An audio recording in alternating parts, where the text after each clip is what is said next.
Hi guys. तो आज हम लोग डिस्कस करने वाले हैं कि हमारे सेमेस्टर 6 के सिलेबस में क्या क्या आ रहा है। तो बेसिकली इसमें computerised accounting and E filing of tax return, financial reporting and financial statement analysis and financial management, जिसमें बेसिकली हम लोग का मेन फोकस इन दो ही सब्जेक्ट में रहेगा, FR FSA एंड FM। तो पहले बात करते हैं FR FSA का, जिसमें हम लोग के 7 यूनिट्स रहते हैं: holding company, accounting standards, fund flow statement, cash flow statement, introduction to financial statement analysis, comparative common size and trade analysis and accounting ratio for FSA। जिसमें होल्डिंग कंपनी में basically आपको आएगा meaning of holding company and subsidiary company and theirs relevant standards, consolidation of balance sheet and pay of parent company and subsidiary, minority interest और basic principle on preparation of CBS consolidated balance sheet। इसमें आपको एक 15 marks का balance sheet आएगा ही आएगा exam में, जिसमें वही holding company and subsidiary company का एक बैलेंस शीट बनेगा, जिसमें होल्डिंग कंपनी सब्सिडियरी कंपनी साथ में एक साथ करके आपको एक बैलेंस शीट बनाना रहेगा। ज़्यादा ये टफ नहीं रहता है, अगर आप सही से समझ पाए टॉपिक को तो ये उतना कुछ खास टफ होता नहीं है। सेकेंड चीज़ आता है यूनिट 2 अकाउंटिंग स्टैंडर्ड। इस अकाउंटिंग स्टैंडर्ड में आएगा आपका कॉन्सेप्चुअल फ्रेमवर्क, जिसमें 3 इंडियन AS करना पड़ता है, इंडियन अकाउंटिंग स्टैंडर्ड 1, 16 एंड 33।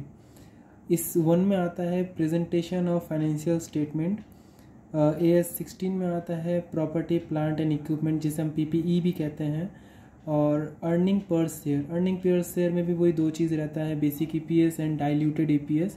ये भी उतना टफ नहीं है, थोड़ा बहुत अंडरस्टैंडिंग रखने से ये भी हो जाएगा। और यूनिट 3 में आता है हम लोग का fund flow statement. Fund flow statement का एक सम्स बनता है, बेसिकली एक साथ ही बता देते हैं, fund flow statement and cash flow statement. इसमें फंड के फ्लो को बताया जाता है, इसमें कैश के फ्लो को बताया जाता है। इन दोनों में एक ऑप्शनल क्वेश्चन आ सकता है, और एग्जाम में ऐसा भी हो सकता है कि फंड फ्लो आ गया कैश फ्लो नहीं आया, या कैश फ्लो आ गया फंड फ्लो नहीं आया। इसीलिए आपको बेसिकली दोनों चीज़ को ही अच्छे से आपको समझना होगा, बट मैक्सिमम चांस रहते हैं कि कैश फ्लो स्टेटमेंट ही आए, बट आपको पढ़ना तो दोनों ही पड़ेगा। इसमें रहता है वही concept of fund, meaning, nature, various source and applications, advantage and limitation of fund flow statement. हाँ, एक और बात, इसमें ऐसा भी हो सकता है लाइक एक क्वेश्चन आ गया जिसमें आपको थ्योरेटिकल पार्ट आ गया, थ्योरी करना है, प्लस साथ में उसके साथ आ गया प्रैक्टिकल क्वेश्चन। तो जैसे फंड फ्लो स्टेटमेंट में एक 5 मार्क्स का थ्योरी आ गया, और कैश फ्लो स्टेटमेंट में एक 10 मार्क्स का आपको प्रैक्टिकल क्वेश्चन, या वाइस वर्सा, ये दोनों ही हो सकता है। इसमें भी same meaning, objective, difference with fund flow statement, activity, classifications and preparation and presentation as per relevant accounting standards। accounting standard AS3 में आता है हम लोग का कैश फ्लो स्टेटमेंट। तो यूनिट 6 में आप लोगों का है comparative common size and trend analysis. इसमें comparative statement, meaning, preparation, use, merit and demerit, और इन बाकी 2 का भी सेम ही है, common size statement, meaning, preparation, use, merit and demerit, और इसका भी वही meaning, determination, use, merit and demerit. इसमें बेसिकली आपको एक बैलेंस शीट दे दिया जाएगा, एक नहीं 2 एक्चुअली, जिसमें से आपको उन दोनों का कॉमन साइज कंपैरेटिव मतलब कंपेयर करके या फिर ट्रेंड एनालाइज करके निकालना होगा। ये भी कुछ ज़्यादा टफ नहीं आता है, 10 मार्क्स का एक क्वेश्चन आता है, नहीं 10 मार्क्स का क्वेश्चन नहीं आने से एक थ्योरेटिकल पार्ट आ सकता है, पर मैक्सिमम चांस आता है कि 10 मार्क्स का एक प्रैक्टिकल क्वेश्चन आ जाए इसमें से। और आपका यूनिट 7 आता है अकाउंटिंग रेशियो फॉर FSA। ये आपने पहले भी करके रखा होगा 12th में, बल बेसिकली इसमें भी आपको वही बैलेंस शीट बनाना होगा, या फिर आपको एक इनकम स्टेटमेंट बनाना रहेगा। कुछ रेशियोज़ निकालने होते हैं, जैसे कि आपका करेंट रेशियो हो गया, या फिर जो कि रेशियो आप पहले कर चुके हैं, उसका मीनिंग, ऑब्जेक्टिव, क्लासिफिकेशन जो बोल दिया गया है, ये जब थ्योरेटिकल पार्ट के लिए होता है। बट बेसिकली इसमें से आपका एक प्रैक्टिकल क्वेश्चन ही आएगा, या फिर ऐसा कर दिया गया कि प्रैक्टिकल क्वेश्चन के साथ एक थ्योरेटिकल क्वेश्चन दे दिया गया। ये थोड़ा सा कॉम्प्लिकेटेड होता है, बट इसको भी अगर समझा जाए अच्छे से पॉइंट टू पॉइंट तो ये भी उतना कुछ खास टफ है नहीं। ये आप पहले भी कर चुके हैं, ये अभी भी कर रहे हैं, और इन फ्यूचर अगर आप सीए करना चाहते हैं तो उसमें भी आपको ये करना पड़ेगा। तो ये तो रहेगा आपके साथ। ओके, और लास्ट चीज़ कि इन सारे सिलेबस के साथ आपका मार्क्स डिस्ट्रीब्यूशन, ये बहुत इंपॉर्टेंट होता है। बच्चे बिना जान के चले जाते हैं एग्ज़ाम देने और उनको पता ही रहता है कि एग्ज़ाम में क्वेश्चंस कैसे आएंगे और उनका पैटर्न कैसे होता है। तो हम लोग के यहाँ पे मार्क्स डिस्ट्रीब्यूशन ऐसा रहता है, जैसे ग्रुप ए में 3 क्वेश्चंस आएंगे 5 मार्क्स करके 15 मार्क्स, ग्रुप बी में आएंगे 2 क्वेश्चन 10 मार्क्स करके 20 मार्क्स, और ग्रुप सी से 3 क्वेश्चन आएंगे 15 मार्क्स के 45 मार्क्स। तो जो मैंने 15 मार्क्स बोला होल्डिंग कंपनी, देन इसी जो 15 मार्क्स के 3 क्वेश्चंस आते हैं, ये या तो होल्डिंग कंपनी, उसके साथ कैश फ्लो या फंड फ्लो, और साथ में रेशियो, इन तीनों के क्वेश्चंस आते हैं। 45 मार्क्स होल्ड करता है ये चैप्टर। देन जहाँ पे वो कॉमन साइज वाला जो था वो 10 मार्क्स का, इवन उसके साथ बाकियों को मिला के ये बनता है पैटर्न। तो अब तक आपने देख लिया है कि आपके FRFSA में आपका क्या आ सकता है, कैसे आ सकता है। तो नेक्स्ट हम लोग देखेंगे फाइनेंशियल मैनेजमेंट FM।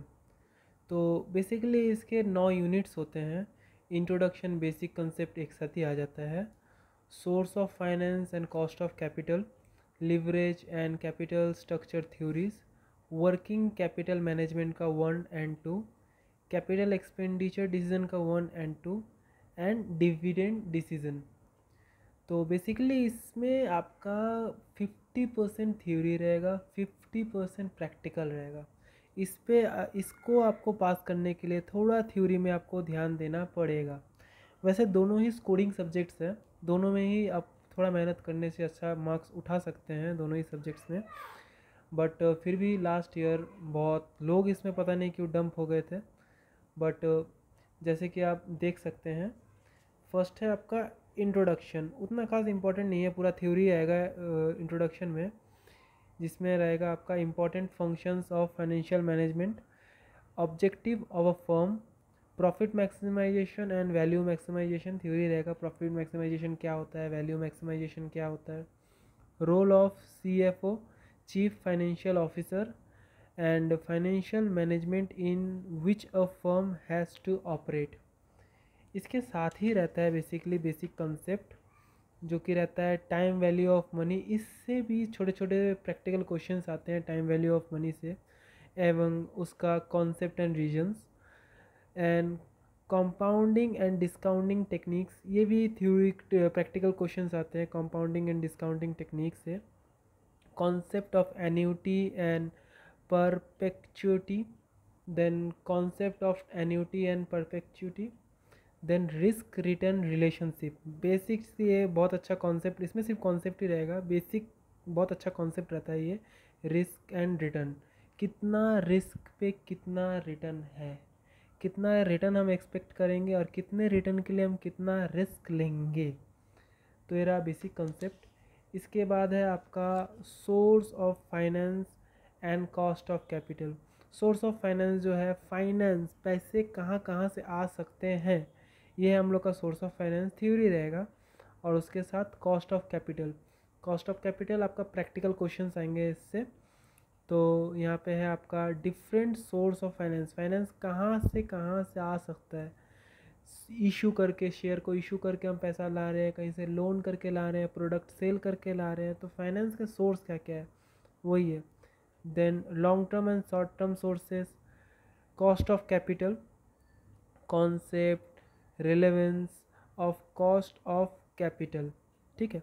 उसके साथ है इम्प्लिक्ट एंड एक्सप्लिक्ट कॉस्ट क्या होता है, specific cost and weighted average cost, rational of after tax weighted average cost of capital, and marginal cost of capital. इतना ही रहेगा इसमें। एंड नेक्स्ट है आपका leverage and capital structure theory. Capital structure theory जैसे नेम सजेस्ट कर रहा है वो उससे थ्योरेटिकल क्वेश्चन ही आएंगे, पर ये लीवरेज, इससे आपका प्रैक्टिकल क्वेश्चन आएगा। तो लीवरेज में आपको देखना पड़ेगा कि EBIT और EPS का एनालिसिस करना है, यानी इसका लिमिटेशन आपको बताना है। साथ में फाइनेंशियल ब्रेक इवन पॉइंट क्या होता है, पॉइंट ऑफ इंडिफरेंस जो भी, एंड लिवरेज का business risk and finance risk क्या होता है, ऑपरेटिंग एंड फाइनेंशियल लिवरेज क्या होता है, ऑपरेटिंग लिवरेज, फाइनेंशियल लिवरेज, और इसके साथ एक और रहता है कॉम्बाइन लिवरेज, जिसमें हम ऑपरेटिंग और फाइनेंस को कॉम्बाइन करके निकालते हैं। तीसरा है trading on equity. Capital structure decision, जिसमें कैपिटल स्ट्रक्चर का pattern, designing, optimum capital structure, constants and feature of sound capital structure. Various capital structure theories, जिसमें मॉडल हम लोग में नहीं आता है, इसमें नहीं आता है, हम लोग के सिलेबस में नहीं है। और नेक्स्ट है आपका वर्किंग कैपिटल मैनेजमेंट। इसमें दो पार्ट्स रहते हैं, working capital management 1 and working capital management 2, जिसमें आपका 1 में रहेगा introduction, meaning and various concept of working capital, then management of working capital and issues in working capital, estimated working capital needs, operating on working capital cycle. आपको working capital पता रहेगा क्या होता है, बेसिकली आप ऑब्वियसली कॉलेज में इतना तो पता ही रहेगा, और नहीं भी पता रहेगा तो मैं हूँ ना, आपको जब सिलेबस कराया जाऊँगा तो आपको पता चल जाएगा। ये भी बेसिकली 10 मार्क्स होल्ड करता है। और साथ में आता है वर्किंग कैपिटल मैनेजमेंट का part 2, policies relating current assets, conservative, aggressive and balance, 3 methods रहते हैं। और various source of finance to meet working capital requirement, financing current assets, strategies of financing, matching conservative and aggressive policies, management of components of working capital. तो basically ये काफ़ी important है, 10 marks hold करता है। इन दोनों से थ्योरी भी आता है, प्रैक्टिकल क्वेश्चंस भी आता है। ऐसा भी हो सकता है कि थ्योरी 10 मार्क्स का दे दिया, साथ में प्रैक्टिकल कॉन्सेप्ट 10 मार्क्स का दे दिया, पर वर्किंग कैपिटल मैनेजमेंट इंपॉर्टेंट तो है, 10 मार्क्स होल्ड करता है। इसके बाद आता है आप लोग का कैपिटल एक्सपेंडिचर डिसीजन 1 एंड 2। ये भी बेसिकली 10 मार्क्स ही होल्ड करता है, इसमें भी थ्योरी आता है और प्रैक्टिकल दोनों एक साथ आते हैं। तो जैसे 1 में है purpose, distinguish features, objective, process, understanding different type of projects, concept of cash flow vice versa, profit and determination of cash flow, technique of decision making, non discounted and discounted cash flow approaches, 2 approaches होता है। Then ppm, जिसे payback method भी कहते हैं, payback period method, sorry, and accounting rate of return, ARR कहते हैं इसको, and there relative merit and demerit. तो इससे भी प्रैक्टिकल और थ्योरी दोनों ही आते हैं। देन इधर आ गया हम लोग का discounted payback period, net present value, जिसे DPP या NPV भी कहते हैं, profitability index and benefit cost ratio, internal rate of return IRR। ये थोड़ा कॉम्प्लिकेटेड होगा, पर ये भी हो जाएगा। इसके लिए एक अच्छा कैलकुलेटर होने की ज़रूरत है IRR निकालने के लिए।